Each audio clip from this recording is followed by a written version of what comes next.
A champagne glass slipped from a trembling hand and crashed against the marble floor. The sound cut through the music like a scream. Shards scattered near the silk hem of Victoria Langford's gown, and her daughter, Clara, flinched, her legs stiffening, refusing to obey. Gasps rippled around the ballroom. The chandeliers above shimmered in golden disapproval, reflecting in every shocked face. Victoria froze for a fraction too long, then smiled, that polished smile the cameras loved, and reached for a napkin that never made it to the floor. Someone else was already there. A cleaner, tall, quiet, moving with the kind of grace that made silence feel respectful, not invisible. Noah Daniels knelt, gathering glass with bare hands, careful not to touch the silk. His uniform was simple, sleeves rolled, the faint scent of polish clinging to his skin. "I'm so sorry, ma'am," he murmured, voice calm but low.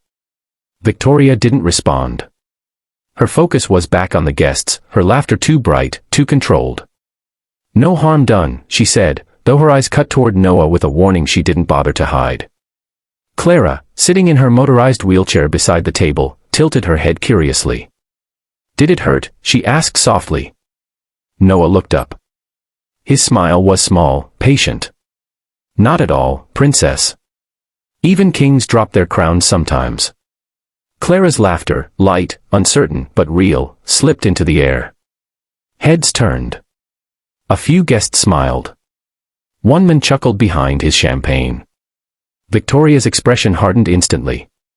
"Don't speak to her," she said quietly, but the coldness carried. "Just clean." The crowd caught it. Polite laughter swirled again, this time sharper, at the servant who'd overstepped. Noah's gaze lowered. "Of course, ma'am." He continued wiping the floor, movements precise, efficient. The moment stretched, uncomfortable for everyone except him. Clara's laughter faded. She looked between her mother and the cleaner, confusion in her eyes. Victoria placed a gentle hand on her daughter's shoulder, a silent reminder of posture, composure, image. The music picked up again. Waiters resumed their rhythm. But something about the exchange lingered in the room like perfume after a storm, too subtle to name, too strong to ignore. As Noah finished, he straightened, placing the shards into a small cloth. A drop of blood trailed from his palm. He didn't flinch. Clara noticed. "You're bleeding," she whispered. He smiled faintly. "It's fine. Happens to everyone." Victoria turned, catching the words. "I said that's enough," she snapped, not loud, but sharp enough that the laughter returned in nervous bursts. Noah nodded once and stepped back into the crowd of servers, swallowed by white uniforms and silver trays. For a while, the gala continued as if nothing had happened. Music swelled, people danced, money was pledged, and compliments flowed. But Clara's eyes kept searching the room. She spotted Noah again by the far wall, polishing a silver tray, humming something soft and almost familiar. Her fingers twitched on the armrest of her chair, a rhythm only she felt. Meanwhile, at the head table, Victoria's investor leaned closer with a smirk. "You're too kind, Victoria," he whispered. "If I were you, I'd fire the men. Staff shouldn't talk to guests, especially not to your daughter." Victoria's smile didn't waver, but her grip on the champagne glass tightened. Her eyes found Noah across the ballroom, his quiet focus somehow offensive in its calm. "Don't worry," she said smoothly, lifting her glass. "I'll make sure he remembers his place." The laughter around her returned, soft, conspiratorial. But behind her eyes, something flickered. Humiliation. And the need to erase it. "Come on, sweetheart, just one step," Victoria said through her perfect smile. Her voice was sweet, but her grip on Clara's shoulder was firm. The ballroom lights shimmered across the marble floor as music filled the air again. Couples glided in perfect rhythm, dresses sweeping, diamonds catching every flicker of gold. Victoria Langford stood at the center of it all, surrounded by guests who hung on her every word. "She's made wonderful progress," Victoria said proudly, gesturing to her daughter. "The specialists have been remarkable. Worth every penny." A few guests nodded politely, smiling the way people do when they don't quite believe. Clara, small in her motorized chair, stared at the floor. Her fingers twisted nervously in her lap. She didn't want to dance. She couldn't. Not here. Not in front of everyone. Why don't you show them? Victoria urged, her tone too bright. You've practiced so much. Clara shook her head. Not tonight, Mom. The music swelled louder. A few people glanced over, sensing the tension. Victoria's smile flickered. Her perfect image couldn't afford a refusal, not during her charity event. Across the hall, Noah Daniels watched quietly as he polished a tray. His eyes caught Clara's trembling hands. He could see what no one else noticed, the fear in her breath, the way she wanted to disappear. Then came the voice that changed everything. A journalist, half-drunk and eager for a headline, laughed and said, "Maybe your cleaner could teach her a move." The table erupted in laughter. Champagne glasses clinked. Someone actually pointed toward Noah. Victoria froze. Her cheeks flushed, though her smile didn't break. "Oh, don't be ridiculous," she said with a laugh that sounded rehearsed. But her pride twisted like a knife. Her gaze found Noah. Calm, steady, still. And something about that composure, that quiet dignity, made her angrier than the joke itself. "You've got their attention, Mr. Cleaner," she said suddenly, her tone sharp under the sweetness. "Care to show us your skills? Or are you afraid you'll dirty the floor?" The laughter returned, louder this time. Noah straightened, holding the silver tray at his side. His voice was soft. "I'm just here to work, ma'am." "Oh, come now," Victoria pressed, her voice slicing through the music. "It's for charity. Let's see if my daughter can follow your lead. One dance. That's all." Clara's eyes widened. "Mom, please, don't." Her voice trembled. But Victoria didn't stop. She couldn't, not with cameras flashing, not with investors watching. "You wanted to see improvement," she said, forcing a smile toward the crowd. "Let's give them hope." The pianist shifted uncertainly. Guests leaned forward, half drunk on curiosity and cruelty. Noah looked at Clara. The girl's face was pale, her lips trembling. She wasn't afraid of dancing. She was afraid of being laughed at again. His chest tightened. He understood. Victoria tapped her foot impatiently. "Well, are you refusing a lady's invitation?" Noah inhaled slowly. He didn't look at her. His eyes stayed on Clara. "If it helps her," he said quietly, "then I'll dance." For a moment, the room went still, and then applause broke out. Mocking. Playful. Cruel. Cameras lifted. Phones recorded. Champagne glasses were raised again, eager for another performance. Victoria smiled triumphantly, as if she'd just regained control of the evening. But Clara's eyes met Noah's, silently begging him not to let her fall apart in front of them all. And for the first time that night, Noah wasn't just a cleaner anymore. He was her only shield in a room full of polished strangers who came to watch a show. The music started. And with a quiet nod, not out of pride, but to protect her, Noah stepped forward. "I can't do this," Clara whispered, her hands gripping the arms of her wheelchair so tightly her knuckles went white. Noah crouched beside her, his voice low, calm, steady, like he wasn't standing in front of 100 judging eyes. "You don't have to dance for them," he murmured. "Dance for yourself." The music started, soft at first. A single piano note echoing through the ballroom. Every pair of eyes turned toward them, the cleaner and the billionaire's daughter. Victoria's smile was sharp and frozen. The kind of smile you wear when you can't afford to look human. Noah took Clara's hand, slow, deliberate. His movements were fluid, almost invisible, guiding her rhythm without pushing it. Her wheels rolled forward an inch, then another. One step. One breath. One beat. The crowd's laughter faded into a thick silence. Even the clinking glasses stopped. And then, it happened. Clara's chair turned, perfectly in sync with Noah's motion. He spun her gently, his back straight, eyes locked on hers, not the crowd. She let out a small laugh, shaky, but real. For the first time that night, her smile didn't look forced. Gasps spread like a wave across the hall. Victoria blinked, her perfect posture stiffening. For a moment, she didn't know whether to clap or stop the music. Her friends exchanged curious looks. The cleaner wasn't supposed to outshine her daughter's therapy. "That's cute," a man's voice called from near the stage. The interruption cut through the moment like glass. But that's not real dance. That's pity choreography. Dr. Reed, one of Victoria's favorite dinner guests, a dance instructor and self-proclaimed movement expert, leaned back in his chair, smirking. His tone carried enough confidence to restart the laughter. Victoria exhaled, relieved, as if the world had just been reset. Noah didn't look at the men. Didn't even blink. He only moved slower now, so slow the rhythm became a heartbeat. He loosened his grip, letting Clara's movements decide the pace. Her fingers trembled on the wheel. Her breath came quick, uneven. And then, she pushed. Just slightly. But enough to glide forward on her own.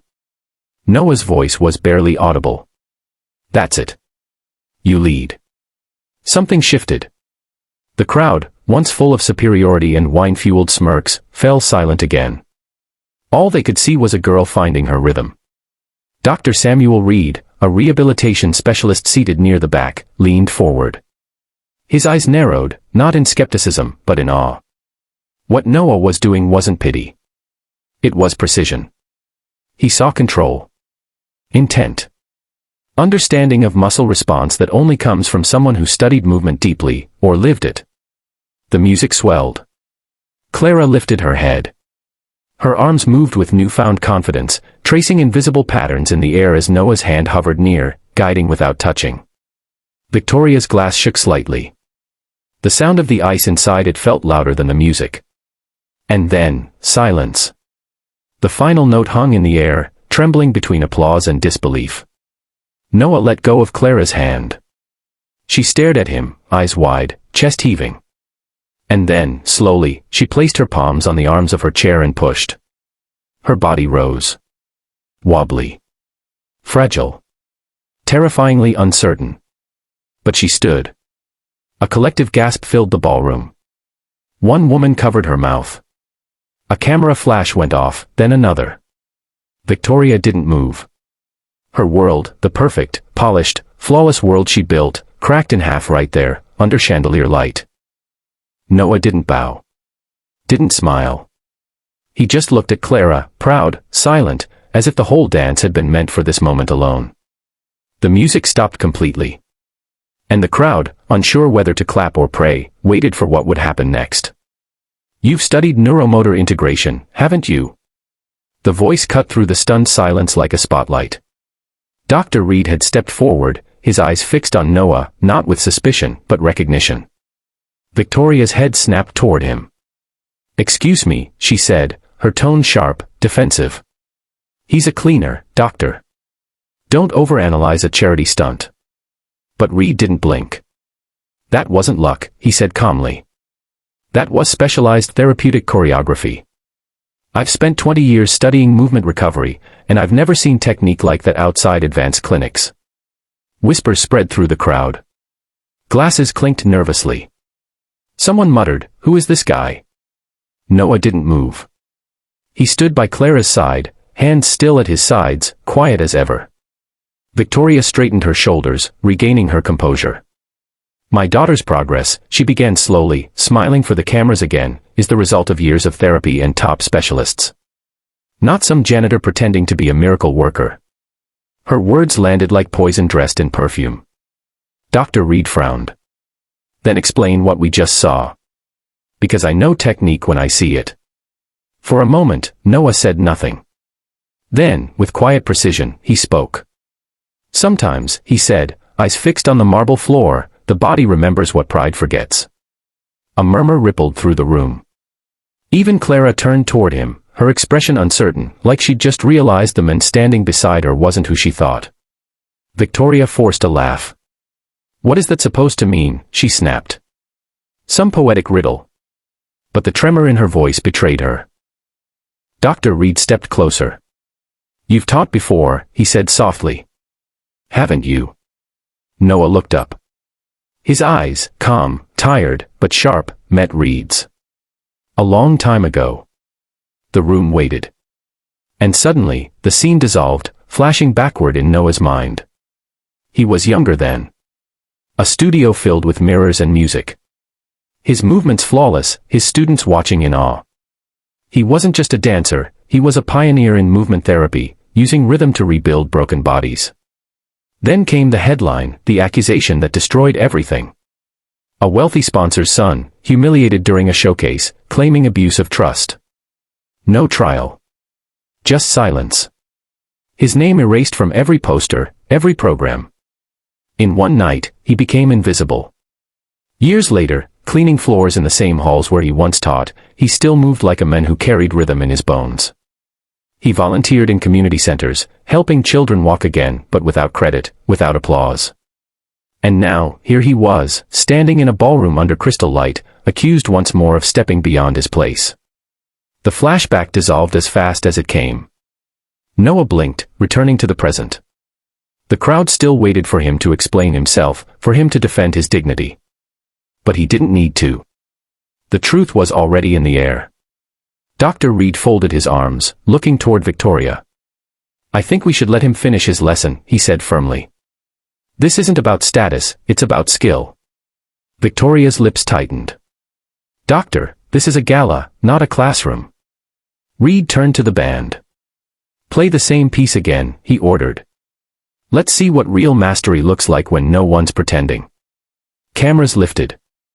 Guests leaned forward, their curiosity replacing judgment. Even Clara looked torn between fear and faith. Noah took a slow breath, eyes on the floor as if grounding himself before a storm.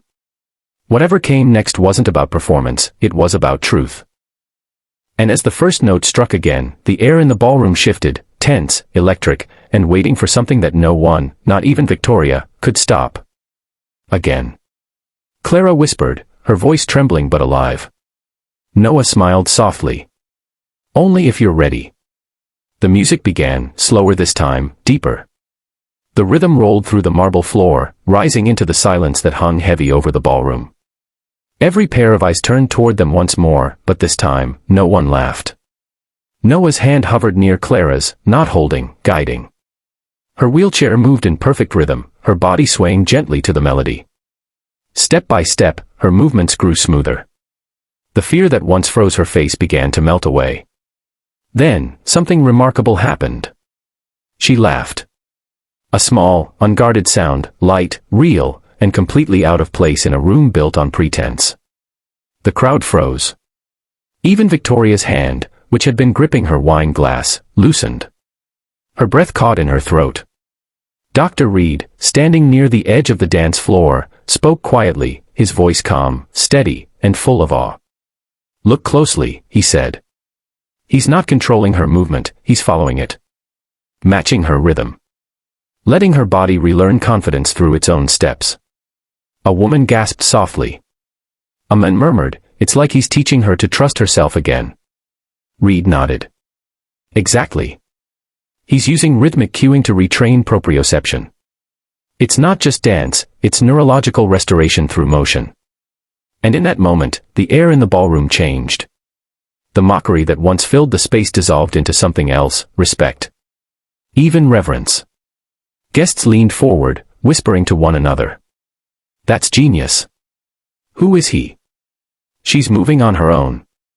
Noah said nothing, his focus unbroken. His movements were precise but gentle, a silent language of patience and belief. Clara's trembling slowed. Her breathing steadied. The corners of her lips lifted as if her spirit had just remembered how to shine. Across the room, Victoria sat rigid, torn between pride and disbelief. Her perfect image, the one she'd spent years building, was cracking right in front of everyone. But she couldn't stop watching. She blinked back a tear, then quickly wiped it away before anyone could notice. For the first time that night, she didn't see a performance. She saw her daughter, free, joyful, alive. As the song swelled toward its final note, Noah stepped back just slightly, giving Clara space. She turned her chair with confidence, lifting her chin as if she finally owned the floor beneath her. When the music faded, the silence was deafening. Then, applause. It began with one pair of hands, then another, until the entire ballroom erupted in cheers. Clara's eyes filled with tears as she looked up at Noah. "Thank you," she whispered, her voice trembling with emotion. Noah smiled, kneeling to meet her gaze. You did that, not me. The crowd surged closer, phones raised, flashes cutting through the air. Reporters, guests, even Victoria's friends, all capturing the moment. And while Victoria remained seated, her mask half broken, her eyes never left her daughter. She knew nothing would be the same after this. Because the cameras hadn't just caught a dance. They'd caught the exact moment when power shifted, from pride to grace, from status to truth. And by morning, the world would see it all. Cleaner teaches billionaire's daughter to dance. That headline was everywhere by sunrise.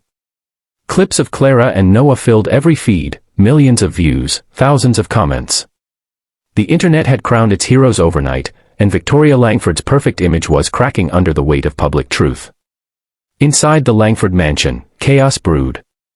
PR calls. Statements drafted. Advisors talking over one another, scrambling to turn the viral storm into a planned charity gesture. But no matter how they spun it, the world knew what they'd seen, raw humanity cutting through polished perfection. Victoria stared at the footage again and again. The moment her daughter laughed. The way Noah's quiet presence steadied her. For the first time, she didn't see embarrassment. She saw something she hadn't felt in years, humility. By noon, reporters camped outside the estate gates. One shouted, "Ms. Langford. Was it real?" Another asked, "Did the cleaner teach your daughter to walk?" Before she could answer, Clara wheeled herself forward, calm and clear-eyed.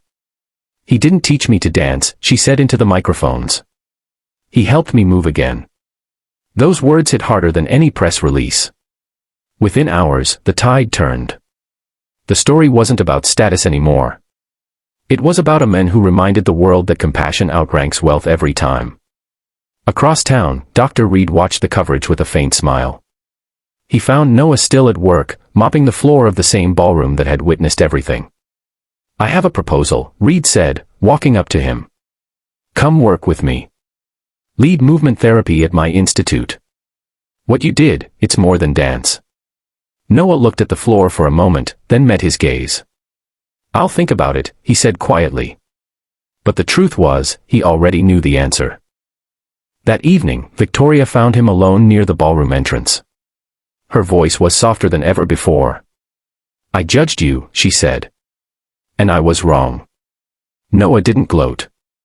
He didn't even look surprised. "You wanted her to walk," he said gently. "I wanted her to feel alive." For a long moment, neither spoke. The silence carried more weight than any apology could. Weeks passed. The headlines faded, but the impact didn't. Victoria announced a new foundation, the Step Forward program, dedicated to helping children with disabilities through dance and therapy. And she insisted Noah lead it. Clara became its first ambassador, her confidence now shining brighter than the chandeliers that once watched her tremble. Months later, the ballroom looked different. No designer gowns, no reporters, no pressure. Just children laughing, moving, learning to trust their bodies again. In the corner, Noah stood quietly, watching Clara dance freely among them, no fear, no hesitation, just rhythm and joy. And as the music filled the air, one truth lingered like a heartbeat. Sometimes, grace isn't learned in mirrors, but in the courage to let someone else lead.